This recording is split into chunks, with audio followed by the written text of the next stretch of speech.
Heroes are an inspiring group of people. Every one of them, from the larger-than-life comic book heroes you see on the big silver screen, to everyday heroes that let us live the privileged lives we do. Every hero has a story to tell, from the doctor saving lives at your local hospital, to the war veteran down the street who risked his life for our freedom, to the police officers and the firefighters who risk their safety to ensure ours. Every hero is special and every story worth telling. But there is one class of heroes that I think is often ignored. The entrepreneur, the creator, the producer. The ones who look at the problems in this world and think to themselves, you know what, I can fix that. I can help people. I can make a difference. Then they go out and do exactly that by creating a new product or introducing a new service. Some go on to change the world. Others make a world of difference to their customers. Welcome to The Hero Show. Join us as we pull back the masks on the world's finest heropreneurs and learn the secrets to their powers, their success, and their influence, so you can use those secrets to attract more sales, make more money, and experience more freedom in your business. I'm your host, Richard Matthews, and we are on in 3, 2, 1. Hello and welcome back to The Hero Show. My name is Richard Matthews, and today I have the pleasure of having on the line Tamara Thompson. Tamara, are you there? I'm here. Are you there? No, just kidding. Hey, I'm here. So I know we didn't get too much time to chat before we hopped on today. So where are you calling in from? Arizona. So Queen Creek. Yeah. Are you getting the winter that the rest of us are getting? We're in Florida right now, and for whatever reason, the last 2 days, it decided to get really cold. I'm grateful that it's not doing that, but a month ago we were getting monsoons and other crazy weather. So today it's starting to rain, which doesn't happen too often, but I'm grateful that the weather isn't horrible in the winters here. So it's pretty nice. Yeah. We've traveled all over the country. We've been to Arizona a few times. Really, one of my favorite places in Arizona is Verde Valley. Have you been there? Sounds familiar. I probably have driven through it. So, but what part is it near? It is in between Flagstaff and the city that's south of Flagstaff. I can't remember what that city is, but it's like on Sedona? the road those two. Sedona? Yeah, between Flagstaff and Sedona. Most likely, yes. Yeah. So we've driven in between there quite often, and it's two of our favorite spots. It's beautiful up there. Sedona is the one place we go like at least a few times a year. It's a couple hours from us, but it's beautiful. Awesome. Well, yeah, I love Arizona. Arizona is one of the prettiest states in our country. So, and I'm not sure what it is. People think the desert is not pretty. And I'm like, the desert is gorgeous. If you get a It chance. grows on you. The red rock, the sunsets are amazing. Yes, there's a lot of cacti that's very dry, but when you look at the rolling hills and things like that with the mountains and the sunsets, it's Mountains gorgeous. and the saguaros and the little tiny owls, which make me happy. I can't believe you just said owls. That's like our favorite thing. You like the elf owls, the ones that I think they're elf, or maybe they're the burrowing owls. Little tiny. Burrowing owls. So we actually were driving a couple weeks ago looking at some different developments because I do real estate investing, and there literally was a burrow owl on the side of the street. We're like just sitting on the ground in the middle of the day. We're like, why is there an owl in the middle of the day? And then we had to look it up, and we found that it was cute. It was like tiny, but it was super cute. So They're little love owls. like this big, and my son wants to grow up and be a falconer, and they're one of the birds that you can raise. And I'm like, I either want one of the burrowing owls or one of them. I can't remember the name of the falcon. A Merlin falcon, I think, but they're little tiny falcons. And I'm like, I want him to get one of those, and I want to name it Killer. Because they're like this. It'd be like this cute little falcon called Killer. Like, what a name! What does he kill? He kills cockroaches and lizards. That's what he's Killer. That's why it's Killer. Yeah. Killer. So anyways, that's my side nerdiness there for you. So what I want to do before we get too far into this is just go through a brief introduction of who you are. So you are the founder of Broadcast Your Authority, which is a team-managed, data-driven content agency specializing in marketing and creating content repurposed from weekly podcasts to help sustainable companies, influencers, and experts to position themselves as respected industry leaders. What's super cool about that is we're actually in a very similar business. So my company is called Push Button Podcast, and we actually do the same thing. We run weekly podcasts for our clients and help them create short form content out of it. So we'll have lots of fun things to talk about today. Yeah. So what I want to start off with is, what is it that you're known for, right? What's your business like? Who do you serve? What do you do for them? It's a lot of questions in one. Yeah. Well, you kind of said what we do, and we work with a lot of influential people, leaders, even billion-dollar companies to help data-driven side of it. So we always help the clients on the side of the topics first. So it's important to optimize your podcast. So we do that with YouTube optimization first, and then repurpose it into all the micro content, of course, there. But it really is just helping the clients get out there and be visible and be omnipresent and get that consistency factor that a lot of people are missing out on, but also do it in the right way where it's actually keyword optimized and creating content that people are actually searching for on YouTube and Google. Because a lot of people just create content just to create content because they're interested in it or it's a hobby or something like that. But we work with people that have sustainable, successful companies that are looking to leverage that consistency factor with the data-driven content. So yeah, it's very, very focused and we love what we do. We work with a lot of cool people and it's not just people, they're entrepreneurs. We're more focused on company agency owners. A lot of our companies that we work with have hundreds of employees at this point. So, but we do work with entrepreneurs that have smaller teams as well. So, but it's really just about getting their story, their message, their podcast out there, their content out there. And sometimes people don't even realize that they can use repurposed content to actually put stuff out there to start a podcast because they're like, I have all this stuff, all this expertise, all this knowledge. And why not repurpose content if you're so busy that you don't feel like you could start a podcast? Like leverage stuff that you already have. And that's what we do helping people. So it's a lot of fun. So hearing you say that, we actually do the opposite. We help people start a podcast so that they just show up and record the podcast. And we use the podcast as leverage to repurpose into everything else. But yeah, we talk about it. I think some of the language we use is to create strategic influence in their space and, to show up consistently over time. And I've had clients now that it surprises me how valuable showing up consistently is all by itself, whether or not it drives views.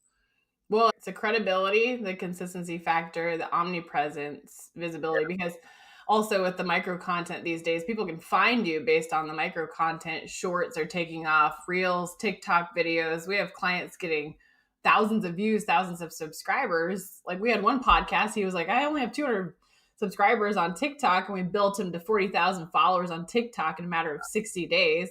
And then he generated 133,000 in sales right after that because of TikTok, because he has a very firm offer in place. But it's cool to be able to see that people can find you via, your podcast and your micro content on different platforms. But when you see a video take off or a topic take off, double down and create more micro content from that specific episode, because people have basically spoken and said, oh, like, I know what I like, so the audience has spoken, so double down on the stuff that's working. Yeah, absolutely.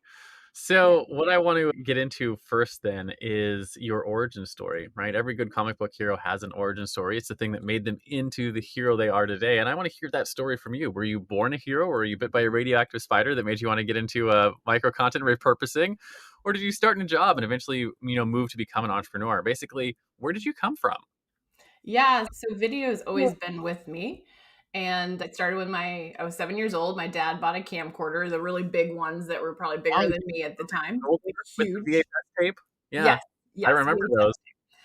And so video's always been with me, and I got really interested in it. And then this thing called YouTube came out, and I started creating silly videos, content videos.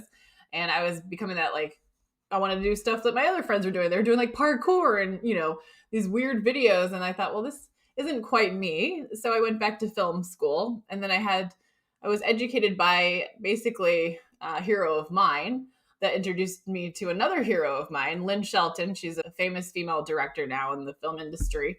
And they were instructors at the Art Institute where I went. And it started to go into this path of where we are now. So what I actually did in my journey actually leads into one of the companies that I own today. And so what was cool about it is I was in my late 20s when I went back to film school, 32 when I graduated. So I didn't feel like I fit in with everybody else. A lot of people that I met there were like 18, 19 years old. They want to do 48-hour film festivals. I'm like, I'm 30 years old. I don't want to stay up that late. There's all these things in my life. I had a different focus at that point. Yeah. But what evolved from it was the fact that these mentors of mine encouraged me to create full-length documentary films and then create micro content from it to launch on YouTube. And then it got views and went viral on some of the films. And then I got picked up and acquired by Indie Flicks for some of my films. And then I all of a sudden started speaking at events and like film festivals and stuff like that. And then doing trainings and video marketing and talking to college students first and then entrepreneurs. And it just kind of spiraled into this format. So it was long form content, which now is podcasts. But originally it was documentaries. So telling those stories and creating the micro content for YouTube that went viral. One of our content pieces went viral. It had 888,000 views in a matter of 10 days. And then it was like, boom, a lot of things started happening after that. And I said, hey, I'm like, how did this work? What is this YouTube beast? Like, how can I help other people do this as well? Not just building this brand or these films or these, experiences.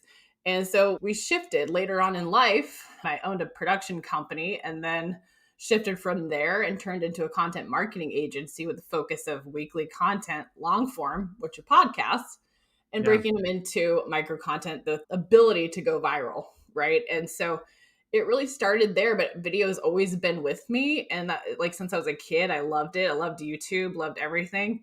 And so our focus has really been to help people build their YouTube channels and then blast it out for the podcasting pieces of it, but be very strategic with it and focused, So if I have a client that has a video that's how to build a business or how to sell a business or how to buy a business, that content that I know that's in the back end of YouTube taking off. And then we look on TikTok and we say, hey, the micro content of how to buy a business is taking off. Double down and create more content for that, for the YouTube playlist, how to buy a business with those keywords. So be very intentional with all the content that's going out for that podcast. So it's really just an incredible thought and idea that I didn't even realize it till I had started the content marketing agency like years back, that it all was in alignment. Like it didn't even click. I was like, I literally was doing that with documentaries that were taking off, going into micro content, going viral, selling products that went with it. You'll have things acquire companies. I acquire companies as well at this point in my life. And so it was like, wow, all these things that were going on is what we're doing now, and it just evolved in a different way, different format, different medium, working with different people. And so, but the more people that we can help doing that, like it just jonesed me up, I just like, this is so much fun. Like, I love this. And now I have a team of 31 that manages the agency side. So at this point, I love just investing in things, helping people grow, and then doing the strategic advice on this point. So yeah, I'm at a great place in my life where I can do that. It took a lot of work to get there and just very grateful for the experience at this point. So I'm excited to see what the next 40 years are like. Because I feel like I'm on a very similar path, right? My dad had that big camcorder, but I actually didn't get into the video. The thing I got into was photography, and I picked up a camera when I was 11 years old, and I paid my way through college with a camera and became a professional photographer for a number of years, and really got into the things that I got really into was photography and storytelling. And when you put those two together, you get video, which is fun. And that's how I got into, the same sort of world. And really ended up in the podcasting space because it was about storytelling and being able to help my clients learn how to tell stories and how to tell their story in particular, and how storytelling leads to growth and how it can lead to influence, and how consistently showing up in front of your market can really impact what you're doing. So it's one of those things that is like, I love hearing other people who are in the same or similar business, because it's, how when you're doing something, you're not always like, is there actually a market here? Is it big enough for us to support? So when you're hearing you, my goal is we're at 9 staff right now for our agency, and only 5 of them are full-time. My goal this year is to get to 30 full-time people. So, I'm not sure if we'll get there in a year. Maybe it'll take us 2 or 3, but I'm like, to hear that you've already done it means that like there's so much happening. We'll be able to do the same kind of thing. So it's cool to hear that. You'll totally be able to do it. Yeah. Like when you're able to let go of things as a leader, and delegate more often, then it allows you to do other things that you focus on. If it's being the leader and overseeing things, or if it's sales or whatever it looks like, or if it's you speaking at events or getting on other podcasts. Speaking at events, doing the podcast. That's I love those. Yeah. And that's one of the things that's helped leverage our company, but also building those strong relationships with power partners. So I have a summit coming up in May. It's basically the Video Short Summit. I'm partnering with one of our clients. And between the two of us, we have a list of 45,000 emails, right? And then we're bringing in a dozen influencers as well that are in the short space. So to be able to build those relationships with people to help market to their networks as well, our goal is to generate at least another 10,000 followers on the email side of things. So when you're able to market things correctly and have the right things set up when you do speak at events, like setting up like an SMS text system so that people can go right into your funnel if you use something like Infusionsoft, which is now Keep, whatever that looks like for your consistent marketing, so they can actually capture leads and build that business and things like that. Like delegate out those things, because you as a leader don't need to do any of it. Like you lead the team because there's people that are fully capable of doing that. And I know you know that, but that will get you to that 30 team a lot faster than 9 or 10. Right. And so it's crazy, but events definitely help, and building those strong relationships and keeping that consistent action, not just for your podcast, but what is the call to actions after that, and leading them through that experience with you. So it's cool to like listen to other people's stories. And I've been in the trenches. I've done things. As soon as I started letting go of things, I was like, oh gosh, that person could do that so much better than me. I was like, I don't want to do that anyways. Like, I don't want to do any of it. Like, it's not my passion anymore, right? My passion is to speak to people, educate people, strategize with people, and share that message so I can actually go out and spend time with my family and travel and take, 5-6 weeks off in a row and not worry about anything. You can go travel in the world and, and we're planning this trip to Egypt next year. That's basically a 25-day trip that we're going to be off the grid. So I have to be able to trust my team to do everything and handle any emergency that arises. So it's just one of those things, like once you figure it out, So I take this the wrong way, Tamara, but I think I may love you. I love you too, Richard. I like hearts. My wife and I have been traveling full time for 6.5 years. Right. And so we've been on the road for this whole time. We're actually in the process now. We're stationary in Florida because we're working on transitioning from an RV to a yacht. We want to start Nice. traveling around the world with our kids. Since we started traveling, we have 8x'd the revenue in our business, and more than that for the number of team members we have. And I've been like, the way I've been focusing on it is like, what are the things, like the largest buckets of time that I have for our deliverables and for our onboarding, and then like our periodic stuff. And I've been slowly building the systems and getting the people in place to do those things. And the more and more I do it, like this, I had an interesting experience last week. One of my largest non-clients I had that has just been with me for years before I ever started this business finally ended. Like the relationship ended, and all of that time became available. And I was like, I didn't actually know what to do with myself, because Push Button Podcasts, which is sell more, became my only thing. And being my only thing meant that everything was being handled by all of my team. And I was like, I don't have things to do. And I was like, I'm going to have to go and start selling more. And we've onboarded 5 clients since then, which is great.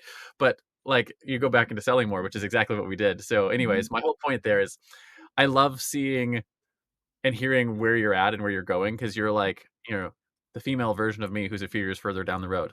I got longer hair. Yes. You have longer hair, probably a nicer smile. When's your birthday? When's your birthday? December 8th, 1985.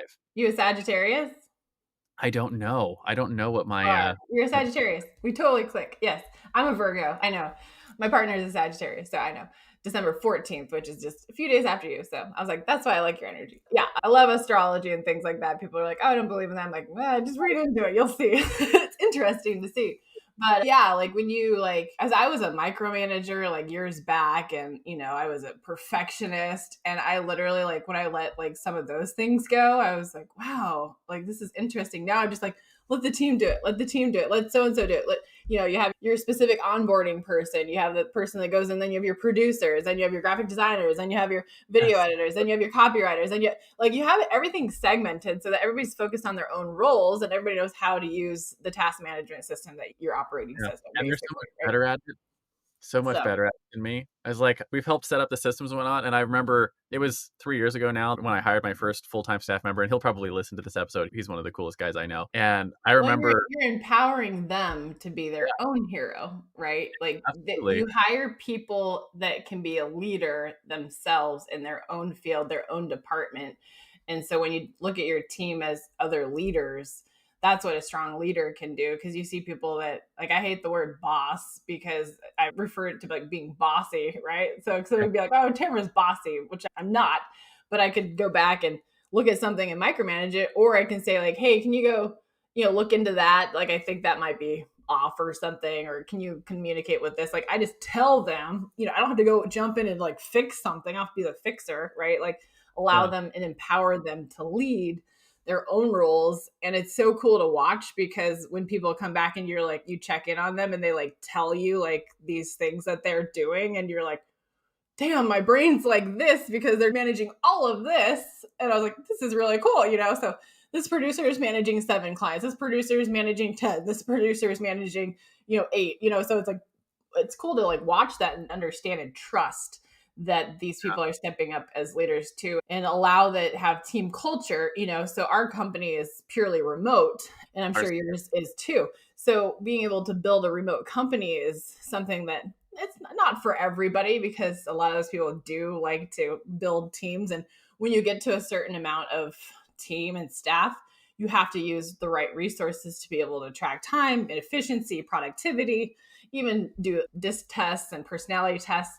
I even find out what their love language is. Like, I literally have specific things when I do interview process. I will not get someone to the fourth or fifth step of an interview if they don't do all the check marks. And that's how I am able to find rock stars for my team, because I have specific things I look for. I basically tell them what I'm looking for, what they need to do, what they need to fill out for skills tests and everything like that, to figure out their personality types as well, so they can actually mesh with our team too. Because when you understand even simple thing as their love language, like, let's say, so mine's, I know, is acts of service and words of affirmation. So when a client says, we really appreciate you, and they actually acknowledge the great work, I'm like, oh, I get butterflies in my tummy. Like, this is cool. Like, it might not be like something like a friend come up saying like, I appreciate you, Tamara. I might be like, okay, cool, I appreciate you too. But when somebody like appreciates something that we've put a lot into, like, that's one of my love language. And then acts of service, I love it when people do stuff for me. I mean, yes, even when the maids and cleaners come in, I'm like, I appreciate them because they're cleaning the house,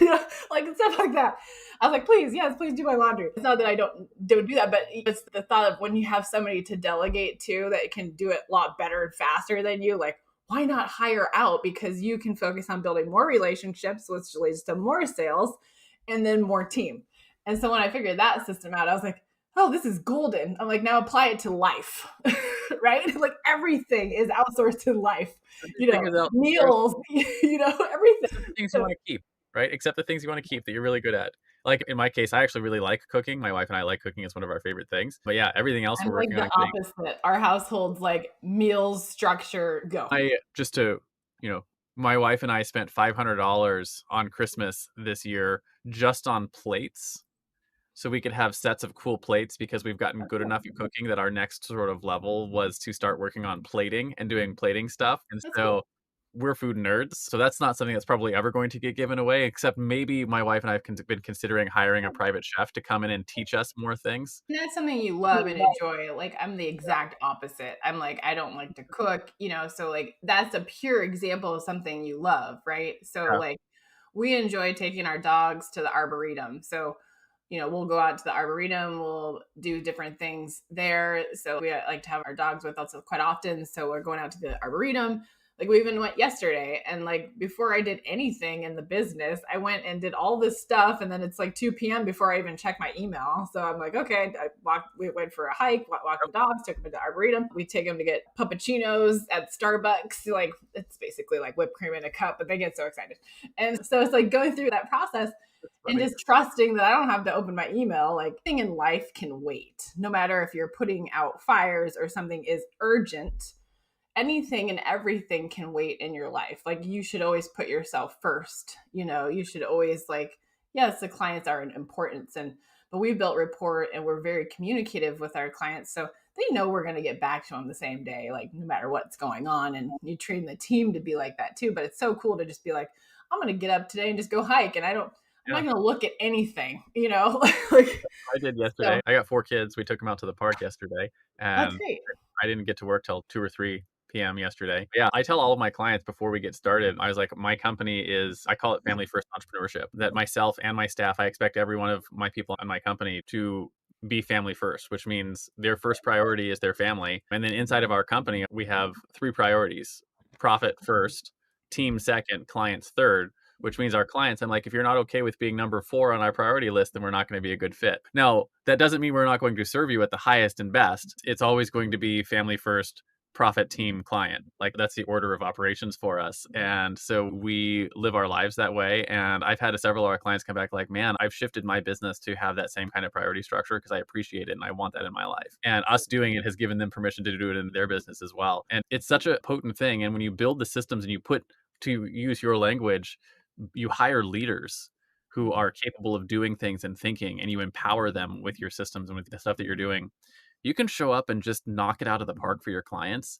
and still take your kids to the park in the morning, or, in my case, spend all And afternoon with them. it's totally true because, when you are the leader, you show up as a leader, but you also set boundaries with your clients as well. That's another thing that attaches to that whole scenario is the boundaries of people, like expectations. I don't know how you're working with your clients, but we have, people that come in that are high-end clients that they want to text us, they want to call us, they want to, do these things where a team, even though they're team leader, we do not expect our team to give out their cell phone numbers to our clients and have them bothering them on a weekend or a Christmas at midnight, or, like we've had scenarios like that where we've had to, step in and be like, hey, this really needs to stay within email or Slack or WhatsApp, or like move them back and have them respect us for things, because people are needy and we always cater to people's needs. But it's like, when you have that, set those boundaries though, and you don't start responding right away in a text message or answering a call. And some of them may be, that's maybe how they work, right? They're like, oh, like they just want to be in your inbox like every single day. You train them to be like, this is why you hire us, trust us in the ability to lead and be that consistency. So the whole point is for you not to micromanage, right? So like we work with clients, it's like, work with us so that you are not the micromanager that's holding you back in your business, right? And so when you are able to shift your audience or your types of clients, that's very different when you're working with $1 billion company versus maybe like an entrepreneur that might have a small team, because they're still in the trenches. Where when we're working with, agencies and corporations that have like 200 plus employees, like the team's just communicating with employees now, right? And it's not necessarily people that are even passionate about the company. It's like a rinse and repeat. Like as long as we're providing the experience and the content on time and everything like that, like it's just kind of like a, show results. People continue to renew with us because we're showing this experience no matter what level they're at in their business. But it's very unique to see once you find your target market, right? So we work with a lot of $1 million and $1 billion companies at this point. So because they have their systems in place, they have their team, but it's very intriguing. They'll continue to enroll with us and they're going through employees like underwear sometimes. But it's cool because they trust us as an agency to show up and do the work, where somebody else may get bored on the employee track. Like you have to incentivize your own team, especially the remote workers. What can you do there? So we provide like experiences, bonuses. We do like team meetings, to see like what they like enjoy and stuff like that. Let's do a contest for like Christmas, like holiday gift cards, or like a bonus, like additional stuff for Christmas time, or see who can edit the most reels, like with less grammar errors than anybody else. Like you do stuff to incentivize people and stuff. And so we've been grateful that the majority of our team has actually worked with us 3, 4, and going on 5 years. And that shows true stability in a team. They actually like your culture. They actually like, well, I hope the team likes us. They're still working with us. But yeah, it's just one of those things is, put yourself first, and always allow the team to help the clients first. Like they step in, they're in work mode and stuff like that, and be responsive to people though at the same time. I love that. And I was like, it reminded me of something where you're talking about setting up boundaries and getting your clients to the point where they just trust you to do the work. And one of my favorite stories so far is one of my clients. She's an entrepreneur with a small team, and she got cancer and had to go through a chemotherapy, which is not a great thing, obviously. She's at the end of that now, but at the beginning of it, she was like, I'm going to be gone for like 6 months, but she's like, I don't want any of my content to stop. She's like, I've let go almost everyone else, but she's like, I want you guys to keep going. Here's a whole backlog of content. Just dropped it in our laps. And she was like, I don't want to disappear for 6 months, even though I have to disappear for 6 months. And then we haven't talked to her for 6 months because she's been going through chemotherapy. And I have a meeting with her later, finally, to see how everything is going, but to just be trusted enough that they're like, just make it happen. That's the ideal scenario in these types of agencies. I think the majority of our clients trust us at this point. We don't even send things for a final review because they know that our team does multiple final reviews from different angles, producers, copywriters, things like that, to make sure that we see what's going out on social before it's even scheduled to social. So it's being able to trust that. And then if something ever was to happen through that experience where they didn't feel like they trust you, then you go back and regain that trust. so that they can be like, hey, but the majority of our clients don't even like, they're like, looks good, go for it. We don't even talk to them for a month and it's just cranking. The same thing. It's a consistency factor, no matter what scenario or situation they're going on in their lives. We had a client that lost basically their father, I believe, in 1 year, and then the mother ended up getting cancer at the same time. So she took a whole year off, but she had content to work with. Similar situation. She wasn't sick, but her parents were. So she took the time off to take care of them. But she luckily built her own team managed company where she could do that herself from her own company and then work with team to actually keep the content going the whole year. And so it's cool to be able to do that. Obviously, there's a lot of scenarios and situations that are different for everybody, and we just cater and be empathetic to people's needs as well. But also, you can be empathetic and set boundaries at the same time. Like, I think that's where people, and then we used to have the mentality to go above and beyond. And we decided in 2023 that we no longer are going to have that mentality, because if they don't acknowledge that you've gone above and beyond, what's the point of actually doing it if people haven't even seen it, or if people are asking for additional stuff that's not in your agreement or contract? So I was like, well, this is taking additional time. This is something that's not in an agreement. And people actually respect you more when you actually set your grounds and say, we actually don't focus on that, but here's an opportunity or an upsell to do this, or this is how we can help you. Here's who we can refer you to for this thing at this point, because it got to be a point where if you don't have a systemized or customized packages that they know exactly what they get all the time, and they'll keep asking for more.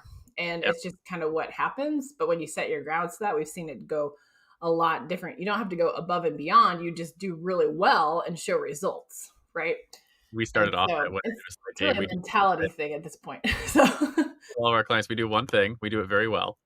That's it. It's like, this is all we do. And when people ask for more, we're like, that's great. And it's a cool thing to do. Here's the person I recommend to do those things. But we do this. This is the only. Exactly. And I think it's just because we've always provided a really great client experience, customer forward. And so like, people will do these little things, but then I told the team, I said, you don't need to do those things or feel obligated to do something that's not an agreement. And so I had a big talk with the team on that. So they finally let go. And when they're like these giving people, but also leaders, are like, I was like, it's going to suck energy from you. I need you to be at the top of your game too. You can't have your team get sucked energy, at the same time. And so things happen, but yeah, it's just about showing up, doing that one great thing consistently, show results, and just keep that process flowing for them. So yeah, exactly. Well, you've got that down. Shift gears and talk a little bit about your superpowers, right? Every iconic hero has a superpower, whether that's a fancy flying suit made by their genius intellect or their ability to call down thunder from the sky. In the real world, heroes have what I call a zone of genius, which is either a skill that you were born with or that you developed over the course of your career. And it's really what sets you apart, right? And allows you to help your people slay their villains in their own journeys. And the way I like to frame it is, if you look at all the skills that you've developed as you built your career, built your company, there's probably a common thread that sort of ties all those skills together. And that common thread is probably where your superpower is. What do you think your superpower is with your company? It's connecting the dots. So I think rather quickly, it was kind of funny. So last year, my team asked me to take an IQ test. I was like, I'm not going to take an IQ test. They're like, you think so quickly and you solve problems very fast. I helped a company before I started my own company troubleshoot. So they used to call me troubleshooter Tamara back before I started my own company, because I would come into companies and I would help reevaluate things really fast, like see something that's missing, connect the dots. It didn't matter if it was on production, post-production, marketing, numbers, you name it. Like, I can think very fast. And so it was interesting to see like how I was able to connect dots really fast with this company and my previous companies and other companies that I've invested in. And so long story short, though, it was fun to say, like, I had this one company experience where I saved them over $20 million because I found a solution in the back end of software that was it was corrupted. Things were just missing. They were missing all this stuff. And I found a solution. I literally went in, I spent 12 hours a day for like 7 days straight to figure out these things that were missing, corrupted. And I went and did tests. And then all of a sudden I was like, boom. And yeah, after I did that for this one company, I was like, wow. They're like, we're just going to call you troubleshooter Tamara. And I was like, it was a lot more than that. I just saved quite bit of money for your company. Like, I didn't say that out loud, but in my head, I was like, wow, $20 million. And so, but that's the way I connect the dots for our clients. I connect the dots behind the scenes. I make introductions. I share tips on strategy, like how they can actually generate more money now for their companies. So I love that piece where I've helped people go from 6 figures to multiple 6 figures to 7 figures annually, even helping clients go to 8 figures and beyond with different things that they're missing on the connecting the dots in their business. So that's one of the things that I love to do now, more on the consulting side of it, because even during COVID, I invested in 22 women-owned companies during COVID to help them connect the dots on how they could turn theirs online and do other things. So I wanted to share that result. So I was putting my money into them and investing in them, but also giving them abilities and strategies to connect some dots so that they can actually further through COVID, when a lot of people were actually scared of it because a lot of people had to shift online. And some of the people we were working with were brick and mortars. And so it was a big thing for me. And during that time too, is like, I'm going to help, it's not when I help these people, I want them to share what I've been able to help them with, and so they've come back and shared some things over the years, and they've been able to triple their business since COVID on a lot of them. So as long as they took the action, if people don't take an action, in a strategy, then it's not going to work. You can't just expect someone to hold you right there.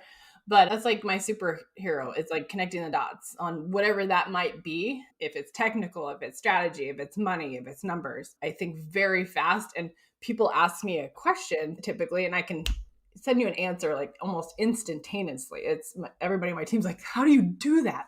And so then they had me take an IQ test, and I was like, that's crazy. So yeah, I was like, they were like, wow, you're like a genius up there with other people. That's just a number on a test, but it was cool to see because I didn't want to say that, but at the same time I was like, is that why I think so fast? I was like, is it because of this part of my brain? But yeah, it's just being able to help people connect the dots too, not myself connect the dots, but help other people so it can save their business, save them time and money and energy. So that would be what I would say kind of my superpower is, I guess, behind the scenes. My wife's an educator, and that's what she got her degree in. And she actually helped me understand some of those things. So in the high IQ categories, right, when you get over the 130s, right, and 130s, 140s, which is, where I fall as well, it splits into 2 different categories. You have the bright category and the gifted category. And the larger segment of that category is the bright category. It's like the 80%, and the 20% is the gifted category. And I never understood the difference. And it sounds to me, just based on your description, that you'd probably be in the bright category. The bright category are the people that you can give people information and they can immediately get answers, just immediately. And it's freaky sometimes how fast answers happen for them. And I fall on the other side, which is the gifted category. It's the smaller section of the high IQ people. And it's not an answers that happen really quickly. It's when you ask someone like me a question, I generally ask more questions, like, why are you interested in that? And you end up... You're doing the research. You're obtaining more information to become. And it leads to my superpower ends up being in the systems development, being able to build really good processes that allow us to scale and allow us to get things done and allow us to do things at price points and at speeds that other people can't. And so it's the same kind of thing though, where you have you're like, okay, I've got this zone of genius here.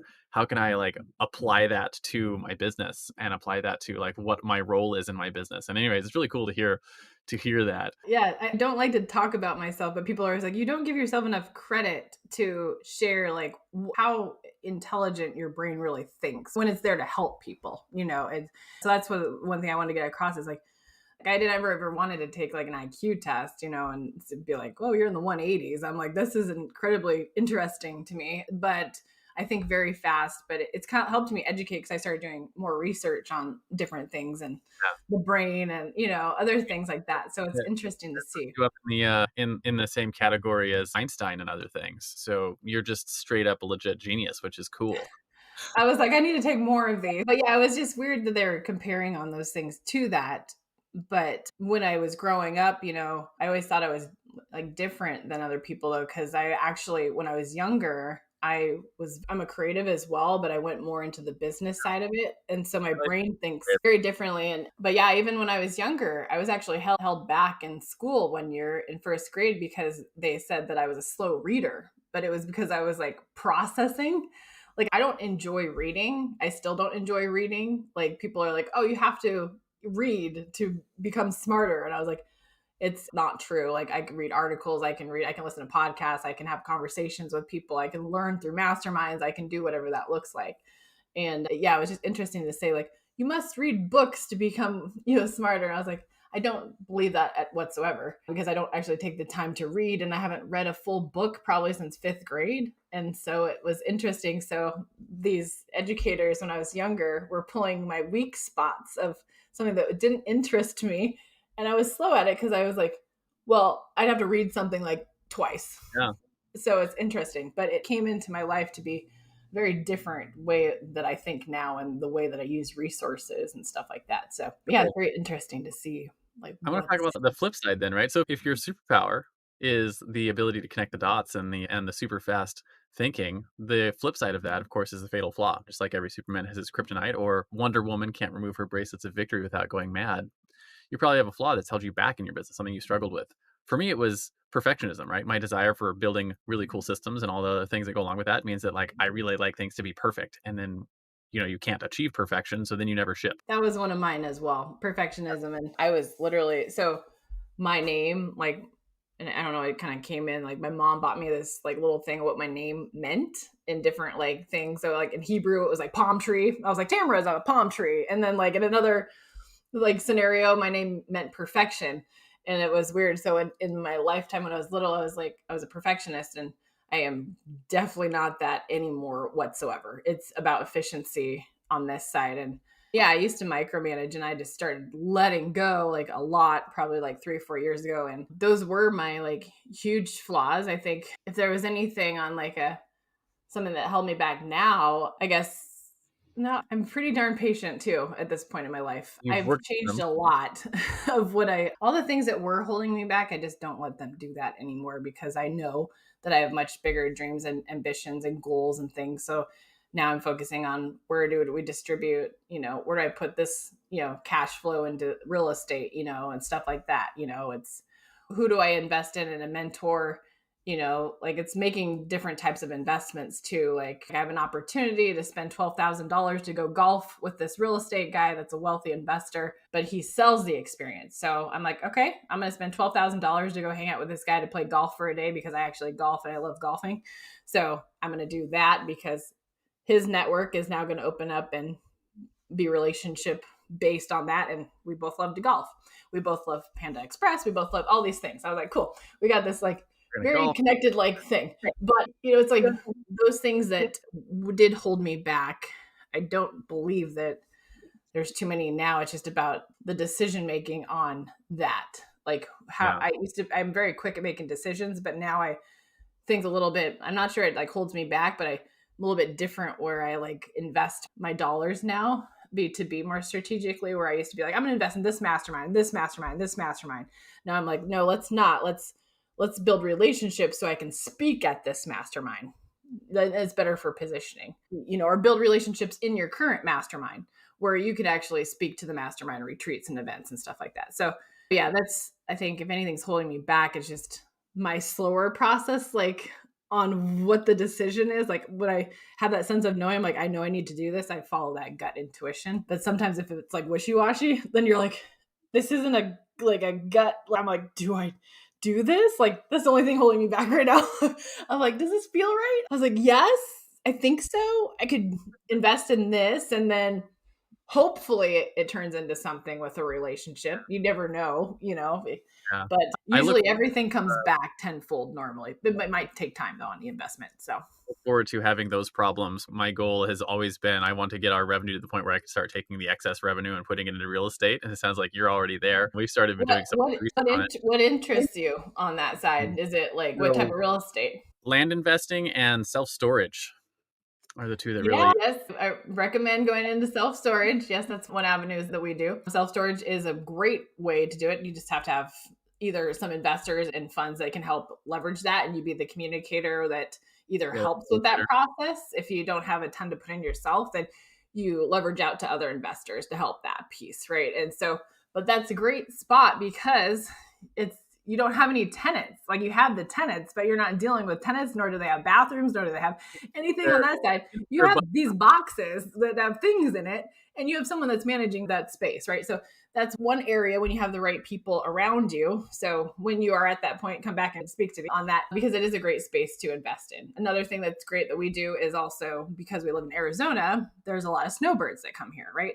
So being able to invest in the 55 and older communities, that is something that we started swiping up, because you could swipe up these modular homes and stuff like that where people come in. You have to follow by all their rules, but you can own the property, rent it out for more, buy it for a lot less, and then make profit on that, because you could swipe them up for 100K, 200K in these areas, and people are wanting to come here because these people that are retired don't necessarily have the money to buy a place, but they want to rent. So they'll come down and rent for 6 months out of the year. So if you double the actual mortgage rate for the rent for 6 months, then you've covered it for the whole year for that 12 months on that mortgage for that 55 and older community home. So really think about, like, what is it that you have? Like, what is it that you can purchase when you start going into real estate? If your current mortgage is not paid for, it sounds like you're going to go on a yacht and stuff like that. So if you don't have a mortgage over your head, you could invest in property for your basically rental. But then on that, they might look for, if you do your second home as a rental, do understand that they're looking for at least 25% down on that loan. There's different things to think about, like really fast, like, oh, well, I don't want to put $25,000 on this. I might as well buy a mansion and rent it out and make a bigger profit and rent it out to all my entrepreneurs that have masterminds. So now we're talking with our friends to do that in Arizona, because they have 3 different properties in Vegas that they rent out for masterminds. And so now we're going to go in and partner to build this fund for the ones in Arizona too. So it's really like, what is your goal? Like, what do you really want to invest in? How much do you want to put the work in, or do you want somebody else to manage it, and things like that? So when you're at that point, like, feel free to reach out. There's a lot of stuff in there.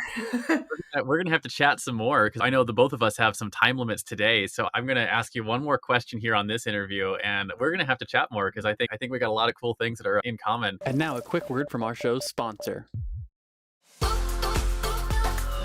Hey there, fellow podcaster. Having a weekly audio and video show on all the major online networks that builds your brand, creates fame, and drives sales for your business doesn't have to be hard. I know it feels that way because you've tried managing your show internally and realized how resource intensive it can be. You felt the pain of pouring 8 to 10 hours of work into just getting 1 hour of content published and promoted all over the place. You see the drain on your resources, but you do it anyways because you know how powerful it is. Heck, you've probably even tried some of those automated solutions and ended up with stuff that makes your brand look cheesy and cheap. That's not helping grow your business. Don't give up though. The struggle ends now. Introducing Push Button Podcasts, a done-for-you service that will help you get your show out every single week without you lifting a finger after you've pushed that stop record button. We handle everything else: uploading, editing, transcribing, writing, research, graphics, publication, and promotion, all done by real humans who know, understand, and care about your brand almost as much as you do. Empowered by our own proprietary technology, our team will let you get back to doing what you love while we handle the rest. Check us out at pushbuttonpodcast.com/hero for 10% off the lifetime of your service with us, and see the power of having an audio and video podcast growing and driving micro celebrity status and business in your niche without you having to lift more than a finger to push that stop record button. Again, that's pushbuttonpodcast.com/hero. See you there. And now, back to the Hero Show. But I want to talk about your guiding principles, right? One of the things that makes heroes heroic is that they live by a code, right? For instance, Batman never kills his enemies. He always brings them to Arkham Asylum. So as we wrap up the interview, I want to talk about the top 1 or 2 principles that you live your life by. Maybe something you wish you'd known when you first started out on your own hero's journey. That's a great question. Well, excuse me. I don't believe it's just one thing, but I've always lived by the 4 agreements. So that book changed my life. So I won't go into my deep story, but this year I'm celebrating 13 years sober. So when I sobered up, I changed my life. And I won't go into that crazy story. I'm very resilient because of the experiences I went through. But what happens when I sobered up on the 3rd round, the last time that I actually sobered up, this treatment counselor recommended this book. And so like I live by these 4 agreements, not just one. So always do your best, be impeccable to your word. Don't take things personally. And then the last is don't make assumptions. So when you wake up every morning, and you think about this, or if there's any scenario that's going on in your life, like I always think, am I taking that personally? Or did I just make an assumption about somebody? Like that person's obviously having a bad day. Like they're just taking it out on somebody, like always think before you react. And then when I apply those 4 things to any scenario, date or whatnot, like I always just live by those things. They may sound very simple, but the majority of people in life don't follow all 4 of those simple things each day. We have mindset blocks, we have different things in our life. And so that really changed my life to like think like that, because I think the 2 that I wasn't doing was, I was taking things personally sometimes. I was definitely making assumptions. So now I literally step back in my head and any scenario, if it's an email I open, if it's a call I check, or somebody says something, I literally step back and think, am I taking that personally? Like I'm like, I literally, the way you respond to people, it's very entertaining as well, because you could literally write back to someone to say, are you okay? Like, I just want to make sure you're okay. Like, if something's going on in a harsh email or anything, you'd be surprised on how people respond to something if you acknowledge that you understand something's going on, or how can I help you? And so like those 4 agreements are basically what I live by at this point. So it's not just one thing, but it would be that one book. I love that. Particularly the one that sticks out to me is don't make assumptions, because that is like, it's so potent when you realize that so often we make assumptions because we're thinking through like our own head of like how we're looking at the situation, and we're assuming how the other person is. And it's like, I have a friend of mine who always says he gives everyone the benefit of the doubt. It's like, even when someone like cuts him off on the freeway and is like, runs his family off the road kind of thing, he's like, they're probably on their way to the hospital to give birth to a baby and they need to get there like right now kind of thing. And I'm like, I always love that sort of mentality of like, if we're assuming that they're just, the other person is a jackass or something, like then. Or they had a bad day, or somebody's dying or anything. You can always think that it's a possibility that that person's going through something way deeper than I am in my life. Like, I won't go into everything that I've been through, but a lot of people will come to me like, you're like did a 180 from like your 20s.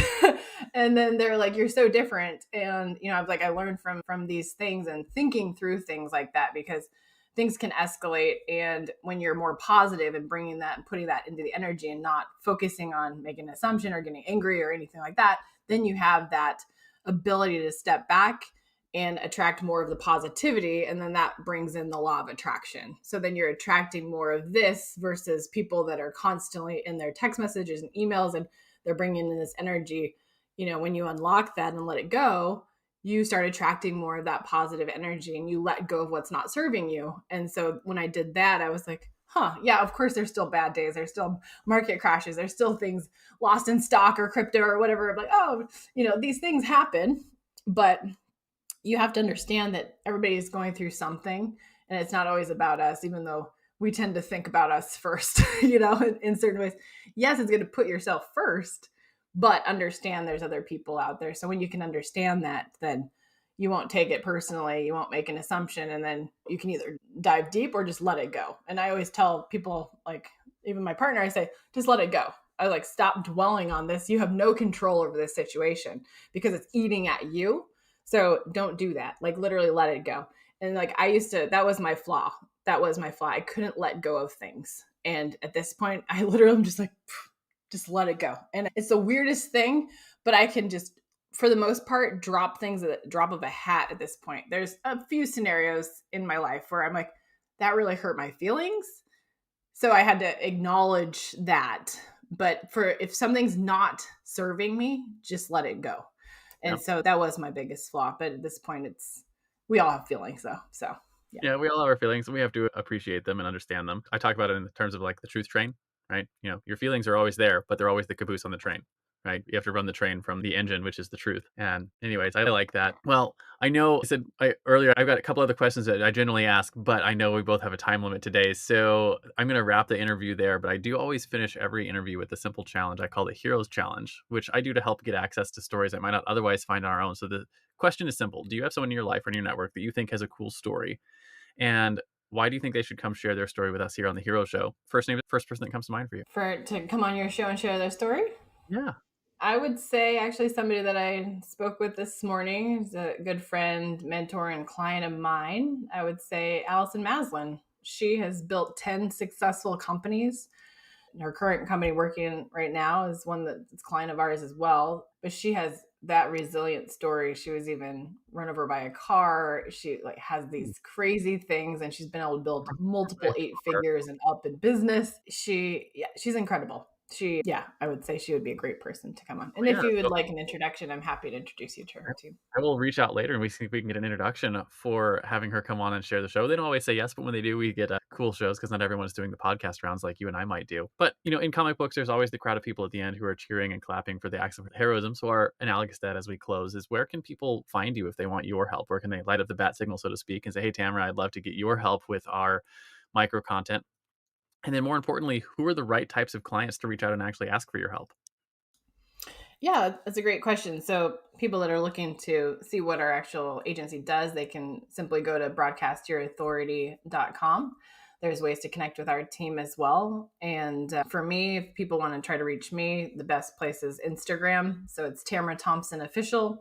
Apparently Tamara Thompson was taken, so I had to be officially Tamara Thompson on that. So Tamara Thompson Official on Instagram is where I like to hang out. Like for me, I operate my account. My team operates the majority of my other stuff. So if people reach out on LinkedIn, it's probably not me and it's my assistant. But yeah, if you want to try to reach me, Instagram's great. I have a podcast called Video Marketing for Business Podcast. And then, I love YouTube and all that fun stuff. But yeah, if people that work with us, it's generally people that have a team in place. They are generating, at least 7 figures in business. They have a sustainable company at this point, and they love the experience of high end and content marketing flow. It's basically a one-stop shop hub that's doing everything for you even while you sleep. But yeah, we work with many different industries, and those that have very specific niches and have very specific call to actions, those people and companies tend to do the best with us.